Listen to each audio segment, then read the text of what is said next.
నమస్కారం వార్తలకి స్వాగతం. ముందుగా ముఖ్యాంశాలు. చిత్తూరు జిల్లాలోని ప్రజల లాక్డ్ హౌసెస్ ఆస్తుల రక్షణకు పోలీసుల రక్షణ కవచం లాక్డ్ హౌసెస్ మానిటరింగ్ సిస్టమ్ వెల్లడించిన చిత్తూరు జిల్లా ఎస్పీ మణికంఠ చందోల్. ఇక వార్తల్లోని వివరాలు. ఫస్ట్ నుంచి చిత్తూరు జిల్లాలో పోలీస్ వ్యవస్థ ప్రజల ఆస్తుల రక్షణ కొరకు సాంకేతిక సహాయంతో ఇంటి దొంగతనాలను కట్టడి చేయటకు పలు వినూత్న విధానాలతో ముందుకు సాగుతున్నది. చిత్తూరు జిల్లా ఎస్పీ మణికంఠ చందోల్ సిసిఎస్ పోలీసుల ద్వారా ప్రజలకు ఎల్లవేళలా అప్రమత్తం చేస్తూ ఇంటి దొంగతనాల నివారణకు ప్రత్యేక చర్యలు తీసుకుంటున్నారు. ప్రజలు వారి అవసరాల నిమిత్తం ఇంటికి తాళం వేసి ఇతర ప్రదేశాలకు వెళ్లేటప్పుడు వారి ఇంటికి రక్షణగా LHMS పనిచేస్తుందని తెలిపారు. ఈ సాంకేతిక వ్యవస్థ తాళం వేసిన ఇళ్లలో దొంగతనాలు జరగకుండా ఇళ్లకు ఇంటి పెద్ద దిక్కుగా పహారా కాస్తుందని పేర్కొన్నారు. నిశ్చింతగా నిర్భయంగా ఊళ్లకు వెళ్లవచ్చని, సాంకేతికను అందిపుచ్చుకున్న పోలీస్ నిఘాలో తాళం వేసిన ఇండ్లు ఉంటాయని అన్నారు.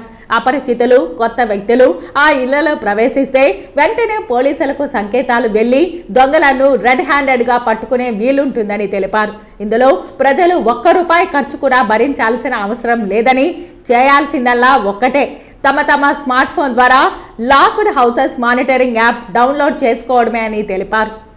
ఇందులో 2 దశలు ఉంటాయి. ప్రజలు నివసిస్తున్న ఇంటి నుంచే రిజిస్టర్ చేసుకోవడం, ఊళ్ళకు వెళ్లేటప్పుడు పోలీస్ వాచ్ కోసం సంక్షిప్త సమాచార రూపంలో రిక్వెస్ట్ పంపడం. మొదటి దశ స్మార్ట్ ఫోన్ ద్వారా గూగుల్ ప్లే స్టోర్ యాప్ తెరిచి అందులో ఆంధ్రప్రదేశ్ పోలీస్ వారు అప్లోడ్ చేసిన లాక్డ్ హౌసెస్ మానిటరింగ్ సిస్టమ్ యాప్ను ఎంచుకుని డౌన్లోడ్ చేసుకోవాలి. సదరు యాప్ నందు పేరు, ఫోన్ నంబర్, లొకేషన్ తదితర వివరాలతో తమరు నివసిస్తున్న ఇంటి నుంచే రిజిస్టర్ చేసుకోవాలి. రిజిస్ట్రేషన్ ప్రాసెస్ ముగియగానే తమరు రిజిస్టర్ చేసుకున్న మొబైల్ నంబర్కు SMS ద్వారా AP LHMS అనే రిజిస్ట్రేషన్ నెంబర్ వస్తుంది. ఈ రిజిస్ట్రేషన్ నెంబర్ ముఖ్యమైనది. ప్రజలు తమ ఇంటి రక్షణ కొరకు పోలీస్ వాచ్ రిక్వెస్ట్ పంపినప్పుడు ఈ రిజిస్ట్రేషన్ నెంబర్నే యూజర్ ఐడిగా పొందుపరచవలసి వస్తుంది. రెండో దశ ఇళ్లకు తాళం వేసి ఊళ్లకు వెళ్లే సమయంలో ఈ రెండో దశ చాలా కీలకం. మీ స్మార్ట్ ఫోన్లో డౌన్లోడ్ చేసుకున్న locked houses monitoring system app open చేయాలి. రిక్వెస్ట్ పోలీస్ వాచ్లోకి వెళ్ళాలి. ఏ తేదీన మరియు సమయంలో ఇల్లు వదిలి వెళ్తున్నారు, తిరిగి ఇంటికి వచ్చే తేదీ మరియు సమయం నమోదు చేయాలి. దీన్ని మెసేజ్ రూపంలో సెండ్ చేయాలి. ఆ తర్వాత సంబంధిత పోలీస్ స్టేషన్ నుంచి పోలీస్ సిబ్బంది ఇంటికి వచ్చి ఆ ఇంట్లో కోరుకున్న ప్రాంతంలో వైఫై కెమెరా అమర్చుతారు. ఎవరైనా అపరిచితులు ఆ ఇంట్లోకి ప్రవేశిస్తే వెంటనే పోలీస్ కంట్రోల్ రూమ్కు సంకేతాలు వెళ్తాయి. అక్కడ అలారం మోగుతుంది. పోలీస్ సిబ్బంది హుటాహుటిన ఆ ఇంటికి చేరుకుని రెడ్ హ్యాండెడ్గా దొంగను పట్టుకునే అవకాశం ఉంటుంది. ప్రజలు ఈ సాంకేతికతను ఉపయోగించుకుంటూ తమ ఆస్తుల రక్షణకు పోలీస్ వారికి సహకరించవలసిందిగా చిత్తూరు పోలీస్ వారు విజ్ఞప్తి చేస్తున్నారు. చంద్రగిరి ఎమ్మెల్యే పులివర్తి నాని, పులివర్తి సుధారెడ్డి దంపతులు చంద్రగిరి బజార్ వీధిలో పూజలు అందుకుంటున్న శ్రీ షిరిడి సాయిబాబా ఆలయంలో గురు పౌర్ణమి మహోత్సవ వేడుకల సందర్భంగా ఆదివారం పండ్లు, పూలతో పాటు పట్టు వస్త్రాలను సమర్పించారు.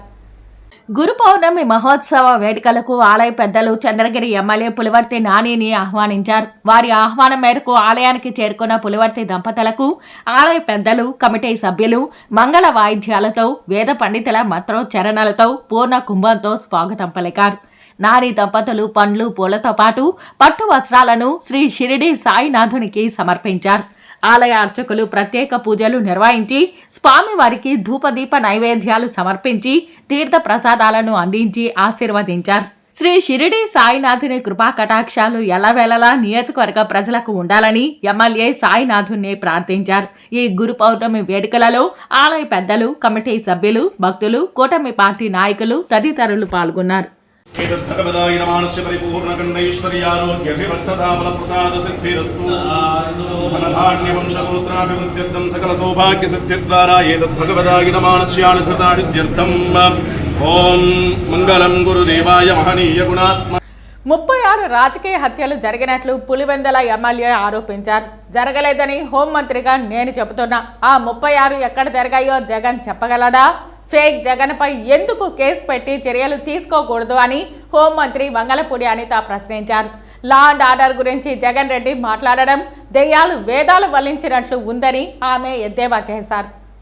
ఒక విష సంస్కృతి, క్రియేట్ చేయడానికి, అదేవిధంగా ప్రజల్లో ఒక విషపు బీజాలు నాటడానికి ఇంతకు ముందు సీఎంగా ఉండి 2019 నుంచి 24 వరకు సీఎంగా ఉండి ప్రజల చేత చేత్కరించబడి 11 సీట్లకే పరిమితమైన ఒక పులివెందుల ఎమ్మెల్యే జగన్మోహన్ రెడ్డి నిన్న మొన్న చూస్తూ ఉంటే ప్రభుత్వం మీద బురద చల్లడానికి, ప్రజల్లోని ఒక భయాన్ని క్రియేట్ చేయడానికి నంగనాచి కబుర్లు మాట్లాడడం చూస్తూ ఉంటే విడ్డూరం అనిపిస్తుంది. ఎందుకంటే సుమారుగా 2019 నుంచి 24 వరకు కూడా అతను సీఎం అయిన తర్వాత నుంచి కూడా అంబేద్కర్ రాజ్యాంగాన్ని పక్కన పెట్టి రాజారెడ్డి రాజ్యాంగాన్ని ఇంప్లిమెంట్ చేయడానికి పోలీసుల సైతం తన చెప్పు చేతుల్లో ఉంచుకొని ప్రజలందరినీ భయభ్రాంతులను చేసి, ప్రజల మీద హత్యలు చేసి, ప్రజల్లోని ఒక భయానకమైన వాతావరణాన్ని క్రియేట్ చేసి, ఇతగాడు కనుక ముఖ్యమంత్రిగా ఉంటే మేము ఎవరూ కూడా బతకలేము అన్న ప్రజల్లోని ఒక అభిప్రాయం ఏర్పడిందంటే అతను రాజారెడ్డి రాజ్యాంగాన్ని ఎంత క్లియర్గా ఇంప్లిమెంట్ చేస్తాడో మనందరికీ అర్థమవుతుంది. దాని యొక్క పర్యవసానమే చంద్రబాబు నాయుడు గారు లాంటి వాళ్ళు, పవన్ కళ్యాణ్ గారు లాంటి వాళ్ళు, మోడీ గారు లాంటి వాళ్ళు ఈ రాష్ట్రానికి అవసరము, ఈ రాష్ట్ర అభివృద్ధికి అవసరం అనే ఒకే ఒక ఉద్దేశంతో 164 సీట్లు ఎన్డీఏకి ఇచ్చి ప్రజలు ఈరోజు గెలిపించి సీఎం స్థాయిలో మన చంద్రబాబు నాయుడు గారిని, డిప్యూటీ సీఎం స్థాయిలో పవన్ కళ్యాణ్ గారిని కూర్చోబెడితే అది చూసి ఓర్వలేక ఏ రకంగానైనా గవర్నమెంట్ మీద బురద చల్లుదాము, గవర్నమెంట్ని ఇరకాటంలో పెడదాము అని చెప్పి శవ రాజకీయాలు అన్నవి స్టార్ట్ చేసిన పరిస్థితి చూస్తూ ఉంటే జగన్మోహన్ రెడ్డి, పులివెందుల ఎమ్మెల్యే జగన్మోహన్ రెడ్డి నీకు సిగ్గనిపించట్లేదేమో కానీ ప్రజలందరూ కూడా చూసి సిగ్గుపడుతున్నారు. ఎందుకంటే అసలు ఎందుకు ఓడిపోయాము అన్న దాని గురించి వాళ్ళు చర్చించుకోవడం పక్కన పెట్టండి. ఎందుకు ఓడిపోయారన్న సంగతి వాళ్ళందరికీ కూడా తెలుసు. కానీ ఈరోజు ఎక్కడో ఒక మాచర్లలోని వర్గ విభేదాల వల్ల జరిగిన ఒక హత్యను తీసుకొచ్చి దాన్ని వేదికగా మార్చుకొని ఏదో రకంగా తిరిగి తీసుకొచ్చి నంగనాచి కబుర్లు మాట్లాడాలి, ప్రజల్లోని మళ్ళీ ఒక భయాన్ని క్రియేట్ చేయాలి అని చెప్పి బురద జల్లే కార్యక్రమానికి శ్రీకారం చుట్టడానికి అని చెప్పి ఒక డైవర్షన్ పాలిటిక్స్ చేయడానికి ఈరోజు మళ్ళా జగన్మోహన్ రెడ్డి ముందుకొచ్చి మొన్న ప్రెస్ మీట్లో మాట్లాడాడు. నిజంగా చెప్పాలంటే జగన్మోహన్ రెడ్డి ఆ రోజు మాట్లాడిన మాటల్ని బేస్ చేసుకొని ఈరోజు గవర్నమెంట్ ఎందుకు అతని మీద చర్యలు తీసుకోకూడదు? ఎందుకు నేను ఈ మాట మాట్లాడుతున్నానంటే ఆ రోజు జగన్మోహన్ రెడ్డి మాట్లాడుతూ చాలా ఎలిగేషన్స్ చేశారు. ఆ ఎలిగేషన్స్లో సుమారుగా 36 రాజకీయ హత్యలు జరిగినాయి ఈ 45 రోజుల్లో. దగ్గర 300కు పైగా హత్యాయత్నాలు, 35 ఆత్మహత్యలు అని చెప్పి ఏదో 560 చోట్ల ప్రైవేట్ ఆస్తులను ధ్వంసం చేశారని రకరకాలైన ఎలిగేషన్స్ అనమాట. 490 ప్రభుత్వ ఆస్తులను ధ్వంసం చేశారని, 1000 వరకు దౌర్జన్యాలు, దాడులు చేశారని ఫిగర్స్తో సైతం ఇచ్చారు.